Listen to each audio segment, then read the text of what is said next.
నాకు నిజంగా అనిపిస్తాయి. ఈ బిడ్డల భవిష్యత్తు కోసం కాకపోతే ఏం చేస్తాం? ఇప్పుడు నేను రక్షిత మంచినీరు వీళ్ళకి ఇవ్వగలిగేది ఏముంది? కనీసం తాగడానికి మంచి నీళ్ళు ఇవ్వగలగాలి, మంచి చదువు చెప్పించగలగాలి. వీళ్ళకి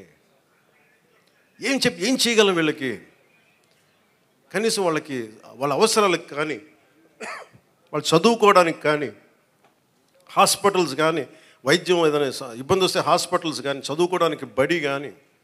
నేను చెప్తాను 2047 చంద్రబాబు గారు మేము ఇదే అనుకుంటున్నాం. చంద్రబాబు గారు ఇదే చెప్తా ఉన్నారు, అద్భుతంగా రాణించాలి, భారతదేశం should become number 1 in the world అని. మోడీ గారి కోరిక అదే. ఆ కోరిక నిజం నెరవేర్చాలంటే మనం ఈ తరం కోసం పనిచేయాలి. నేను ఓట్ల కోసం ఇక్కడ తీసుకురావాలా? వీళ్ళ గుండెలు చేసి చెప్తున్నాను, వీళ్ళకి భరోసా ఇవ్వడానికి వచ్చాను. మేము ఉన్నాం. నా బిడ్డల కోసం నేను ఎంత తపన పడుతున్నా నాకు తెలియదు, కానీ అందరూ నా బిడ్డలే అనిపిస్తారు నాకు. ఈ బిడ్డల కోసం నాకు అనిపిస్తుంది, ఈ బిడ్డల కోసం.